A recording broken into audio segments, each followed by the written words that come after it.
In the soft glow of candlelight, a young bride stands frozen, her jeweled crown pressing painfully into her temples.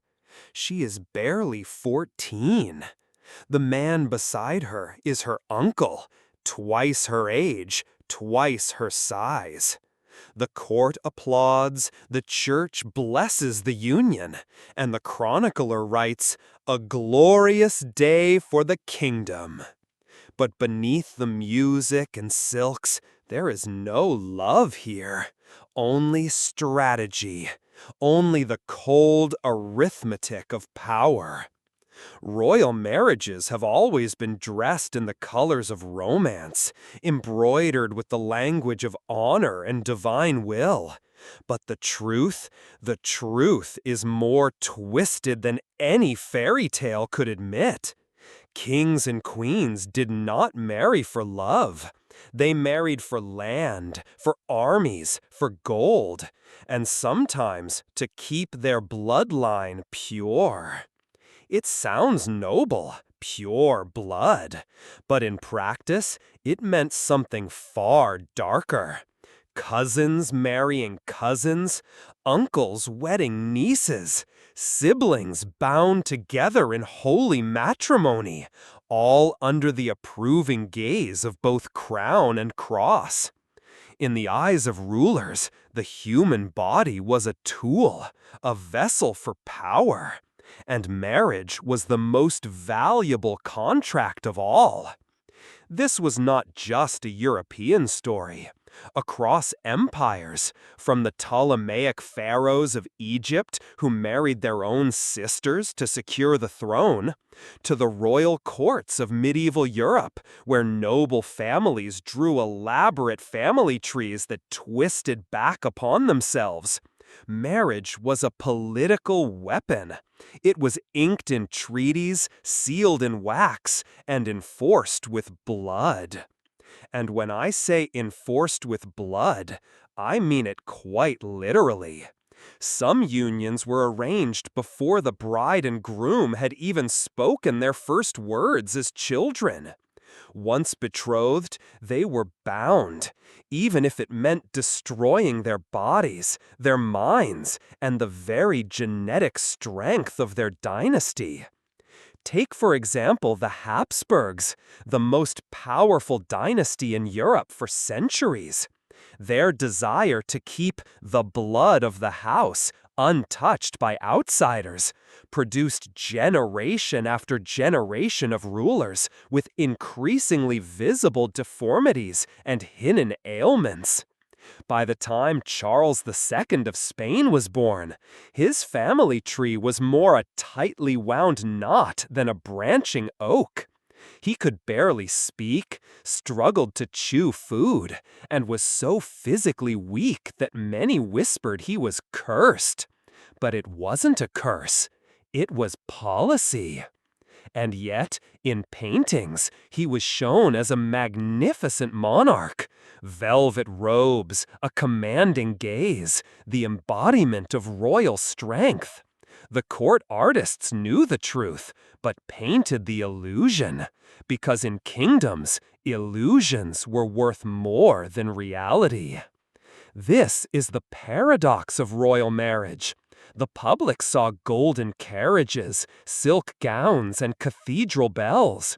What they didn't see were the desperate letters between rulers negotiating a bride's dowry as if she were a shipment of spices. The whispered rumors of mistresses and illegitimate heirs. The sudden accidents that befell inconvenient spouses. Even today, centuries later, the archives whisper their secrets. In dusty letters, you can read the cold logic of kings who married their daughters to their own brothers-in-law to keep a throne within reach. You can feel the weight of queens who stood beside men they feared, smiling through banquets while plotting their escape. And perhaps the most chilling truth of all, many of these unions were not accidents of history, but calculated moves in a long, ruthless game of survival. If the fairy tales had told the real story, they might have begun not with "once upon a time," but with "in a kingdom ruled by blood and fear, the wedding was not a celebration, it was a concert." If there was a kingdom that perfected the art of keeping power in the family, it was the Ptolemaic dynasty of ancient Egypt. From the moment Ptolemy I took control after the death of Alexander the Great, his descendants learned one rule: never let royal blood be diluted by outsiders. And so, brothers married sisters, nieces wed uncles. The famous Cleopatra VII, the last ruler of the dynasty, was herself the product of generations of incestuous unions. It was not love that brought these couples together, but the knowledge that the throne could be stolen the moment an outsider set foot in the royal bedchamber. The Ptolemies justified it as divine tradition. After all, the gods themselves, like Isis and Osiris, were siblings. But behind the divine mask lay a reality of paranoia, murder, and betrayal. Some Ptolemaic queens poisoned their husbands. Some kings executed their sisters. The marriage vow was often little more than a political ceasefire. Fast forward over 1,000 years, and Europe was no different. The House of Habsburg, stretching its influence from Spain to the Holy Roman Empire, built its empire on carefully arranged marriages, often within the same extended family. The reasoning was the same: unity of territory, stability of rule. But over centuries, that unity came at a cost no one could hide. By the late 1600s, the infamous Habsburg jaw had become a symbol of the dynasty's genetic decline. A protruding chin and thick lower lip so pronounced that some rulers struggled to eat or speak clearly. King Charles II of Spain was the most tragic example. Born after generations of inbreeding, his family tree showed more repeated names than new ones. He was sterile, suffered frequent seizures, and was described by his doctors as the very image of decay. Yet the court celebrated his betrothal as a diplomatic triumph, ignoring the human toll. Even the mighty Tudors of England were not immune to the manipulations of marriage politics, though their danger came not from genetic collapse, but from the sheer ruthlessness with which they used the institution. Henry VIII's 6 marriages were not simply the result of personal desire. They were political maneuvers designed to secure heirs and alliances. But in doing so, Henry turned marriage into a battlefield. Queens were executed, discarded, or banished when they no longer served their purpose. Catherine of Aragon, his first queen, was married to Henry's older brother Arthur before becoming Henry's wife, an arrangement approved by the Pope himself, despite church law forbidding a man from marrying his brother's widow. This bending of religious rules for political gain set the tone for the rest of Henry's reign, and indeed for many monarchs who came after him. In each of these cases, from Cleopatra's Egypt to the cold halls of Habsburg palaces to the turbulent English court, the pattern was the same. Marriages were calculated moves in a game of survival. The emotional lives of the bride and groom were irrelevant. Their bodies were pieces on a chessboard, moved to block rivals, capture territory, or forge temporary peace. And the most dangerous part? These unions were celebrated publicly as symbols of unity, prosperity, and divine blessing. The reality, whispered in corridors and locked in diaries, was that each wedding might just as well have been a coronation for the slow destruction of a dynasty. The image of the bride in white walking toward the altar is one of innocence in modern minds. But for these royal families, she walked towards something else entirely. A lifelong entrapment in a cage made of gold. And the bars of that cage were forged by the very blood in her veins. To the modern mind, the idea of marrying your sibling, cousin, or even your own niece is unthinkable. But in the courts of kings and emperors, such unions were not only accepted, they were celebrated as clever political maneuvers. The logic was as cold as it was clear.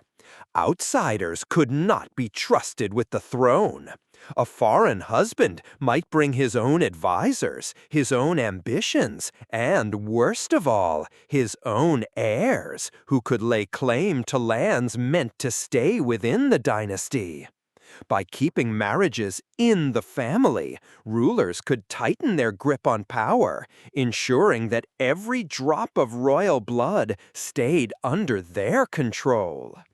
The practice was perhaps most openly embraced by the ancient Ptolemaic and Seleucid dynasties. But it also found a comfortable home in medieval and early modern Europe. In France, the Bourbon dynasty, though less extreme in direct sibling marriages, frequently married close cousins. Louis XIV, the Sun King, married Maria Theresa of Spain, his double first cousin. Their marriage united two of the most powerful Catholic thrones in Europe, but it also deepened the already tangled web of shared ancestry that stretched across the continent. The closer the blood, the tighter the political knot. In the Ottoman Empire, the sultans avoided marrying women of noble foreign houses precisely to keep politics in check. Instead, they took concubines from non-noble origins to prevent outside claims.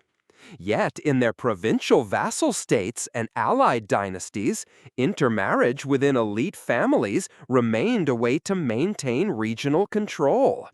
Among some Arab dynasties, cousin marriages were so common that they became cultural norms, blurring the line between political necessity and tradition. But the deeper danger was not just political, it was biological. Over generations, the genetic pool shrank, and with it came a rise in inherited disorders. Hemophilia, famously known as the royal disease, spread through the courts of Europe because of these interwoven family lines. It passed silently from one generation to the next until it crippled the heirs of powerful houses like the Romanovs of Russia, whose Tsarevich Alexei suffered from the disease. Even in the lavish courts of France, the cost of close kinship could not be ignored. The Habsburg jaw, though often associated with Spain, appeared in French branches of the dynasty as well. Portraits from the 17th century, painted in rich oils, often softened or concealed these traits, but contemporary descriptions reveal a less flattering reality. Still, for rulers, the risks seemed worth it. A weak heir was better than no heir at all. And in a world where a disputed succession could plunge a kingdom into war, blood purity was considered a shield, even if it was slowly poisoning the dynasty from within. There were darker currents beneath these political unions. Marriages between close kin often mask deeper rivalries within the same family. A cousin's hand in marriage could be both a bond and a leash, binding them to your interests while ensuring they could never rise independently. Sometimes these unions were forced at sword point. Sometimes they were sealed with poison shortly after the vows.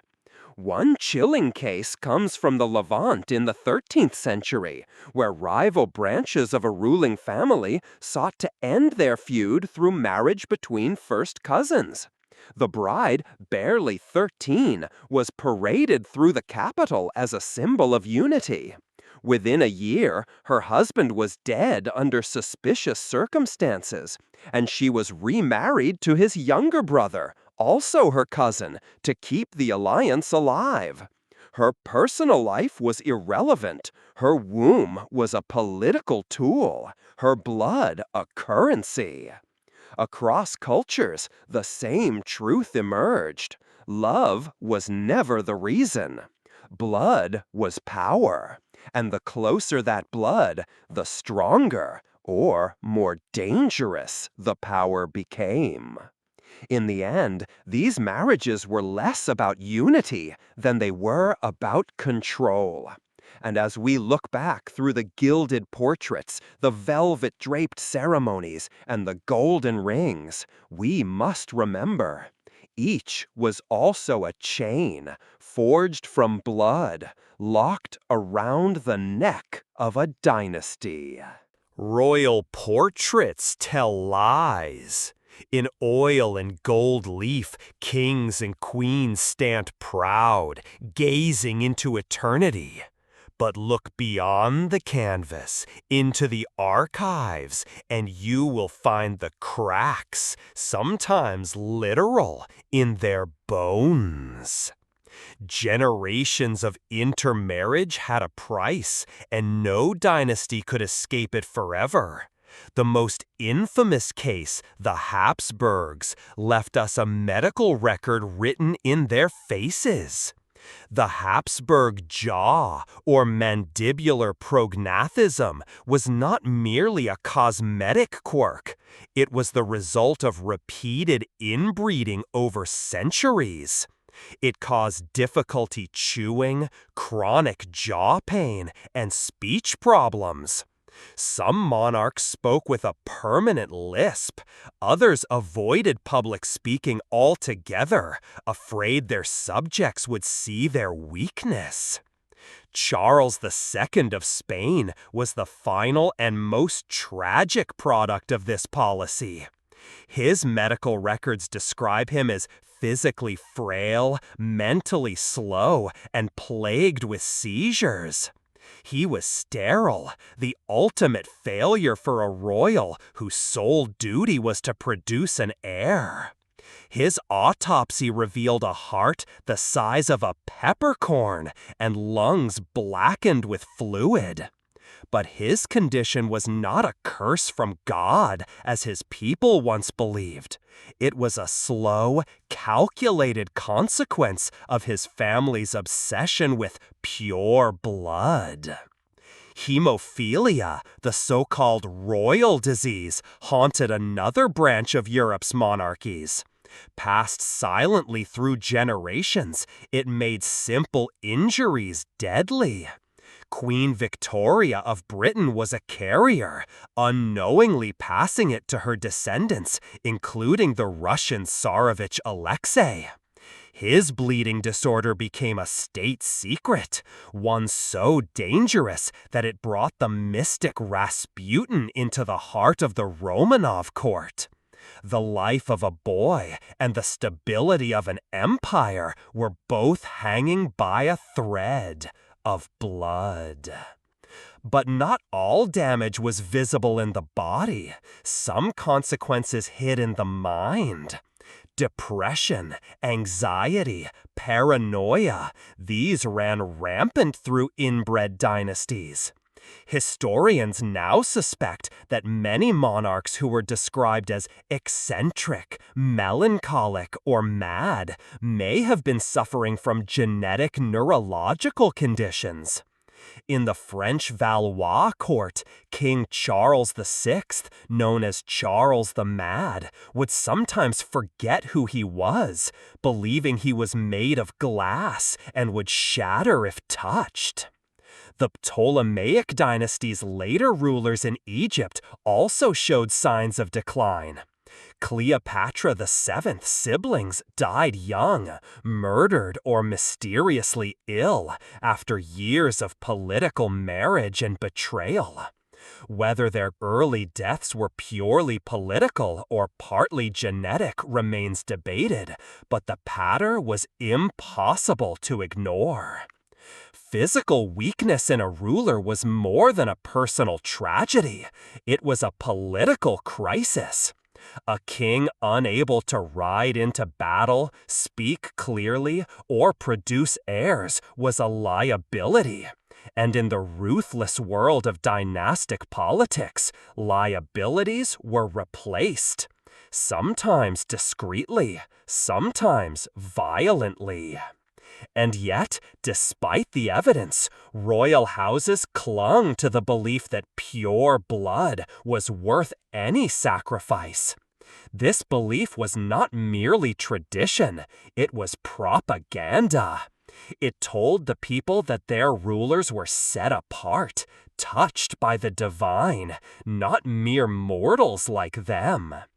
To admit that inbreeding was crippling the dynasty would have been to admit that kings and queens were as vulnerable as the peasants they ruled.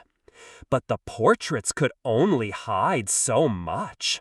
A weak handshake, a stammer, a pale face at the coronation, these were the whispers that traveled through courts and taverns alike. And those whispers could topple a throne faster than any army. History often hides its ugliest truths between the lines. But if we look closely, a chilling pattern emerges. A chain of blood linking one royal tragedy to the next. Scene 1. The Last Habsburg. Madrid, 1700. The court is silent as King Charles II of Spain lies in his bed, unable to speak. His body is so wasted that his own servants fear to touch him. The chronicler writes, "We have seen the end of the house." His death without an heir triggers the War of the Spanish Succession, a continental-wide conflict that will claim hundreds of thousands of lives. All because generations of inbreeding left him incapable of producing a child. Scene 2. Cleopatra's poisoned family. Alexandria, 51 BCE. Cleopatra VII ascends the throne alongside her younger brother, Ptolemy XIII, and future husband. Within 3 years, the royal unity collapses into civil war. Her other siblings, also products of incestuous unions, die young, one by poison, another drowned. The dynasty's obsession with keeping the bloodline pure has only kept it locked in an endless cycle of murder. Scene 3. The Mad King of France. Paris, 1392. King Charles VI of France rides with his army when, without warning, he draws his sword and attacks his own men, believing they are traitors. Weeks later, he refuses to bathe or change clothes, convinced that water will shatter his glass body. His illness, possibly worsened by generations of intermarriage in the Valois line, leaves France in chaos for decades. Scene 4. The royal disease in Russia. St. Petersburg, 1912.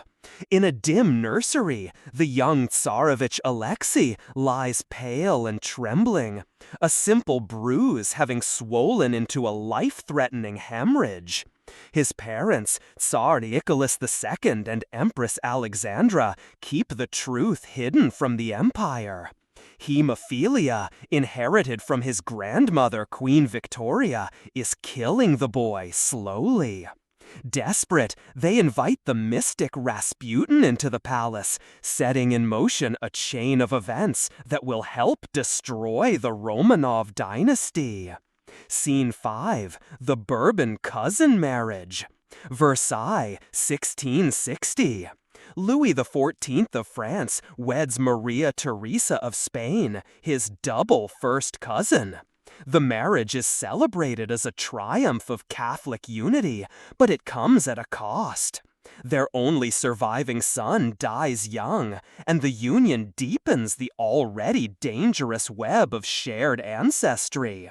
Within 2 generations, the Bourbon bloodline faces its own crises of succession. Each of these moments is separated by centuries, oceans, and cultures, yet they are bound by the same truth, the belief that blood is power. And the closer the blood, the greater the power. At least, that was the illusion. The reality was decay. Dynasties fell not only from war, famine, or rebellion, but from within, from the very policies meant to protect them.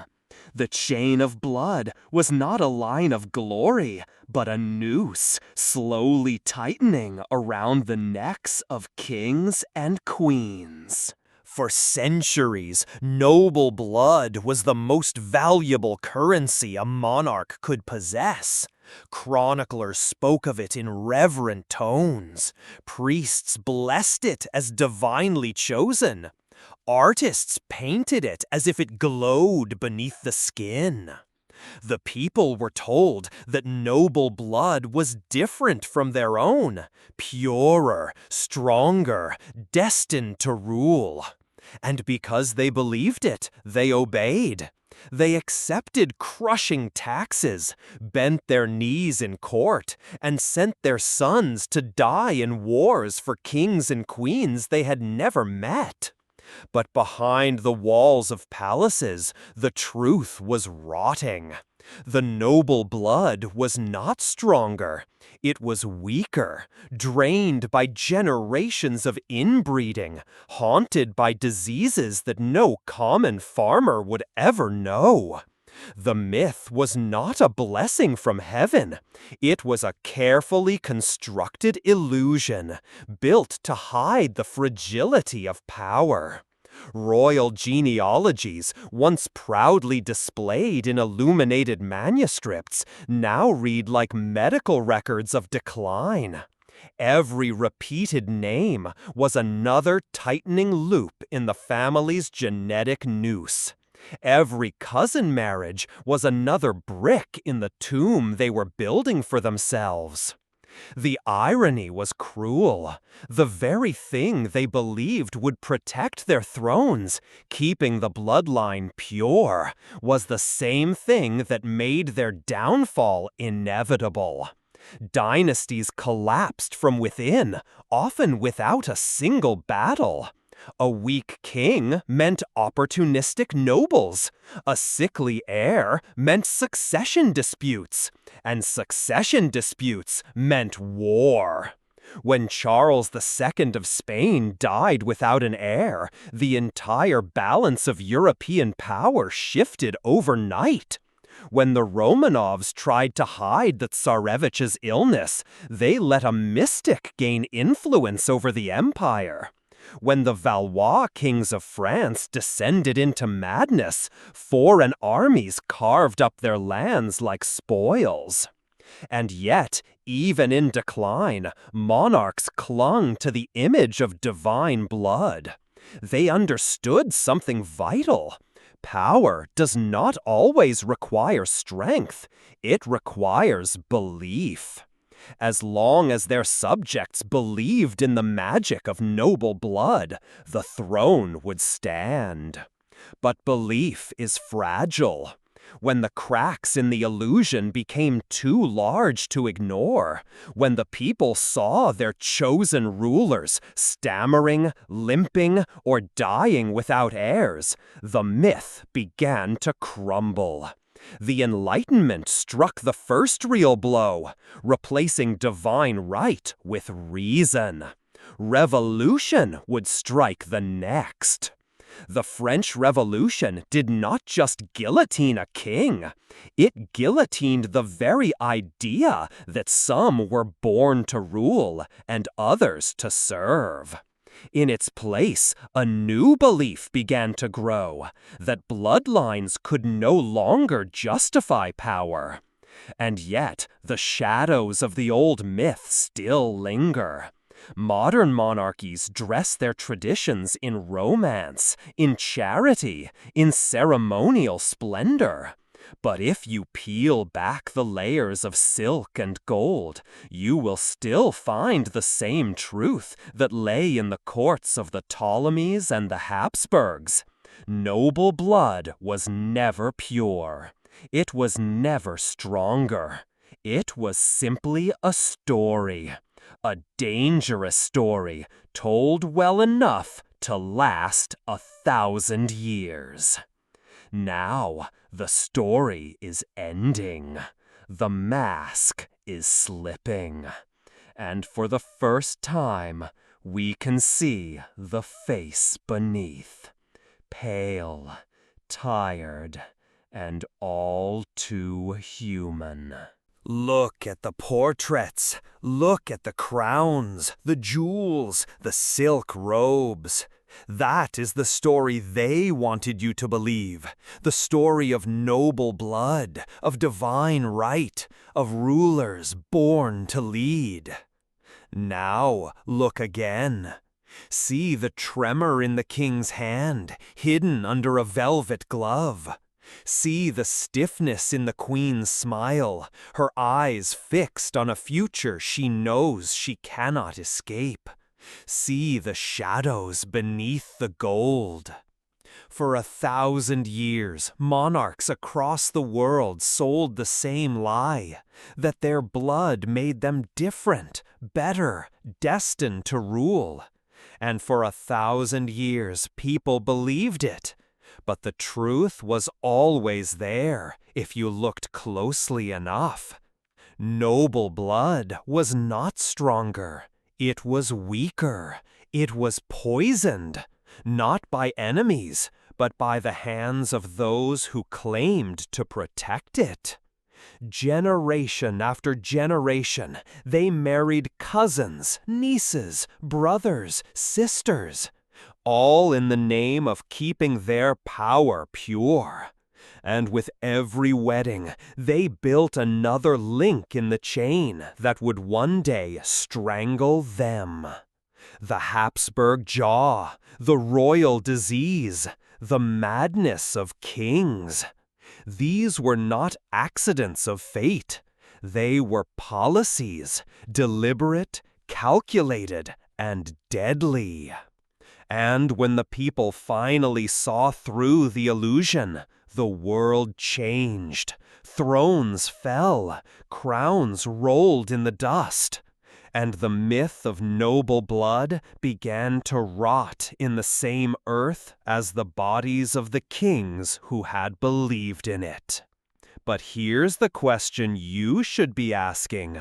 Why does this matter now? Because myths do not die easily. Even today, power hides behind symbols, traditions, and stories. It may not be crowns and scepters anymore. It may be titles, wealth, or corporations. But the lesson is the same. When those in power tell you they are different from you, by birth, by destiny, by some invisible right, remember the truth of the kings and queens who destroyed themselves from within. History is not just the story of the past. It is the warning of the future. And if we forget it, we are doomed to repeat it. Not with palaces and golden thrones, but with boardrooms and presidential palaces. So the next time you hear a story about power and destiny, ask yourself, whose story is it? And what do they want you to believe? Because the truth is not in the portraits. The truth is in the cracks. And once you see them, you can never go back. If you want to hear more of the stories that history tried to bury, the ones behind the closed doors of palaces, the ones they never told you in school, stay with us. This is Buried Memories. Subscribe, like, and keep your eyes open. The past is darker than you think.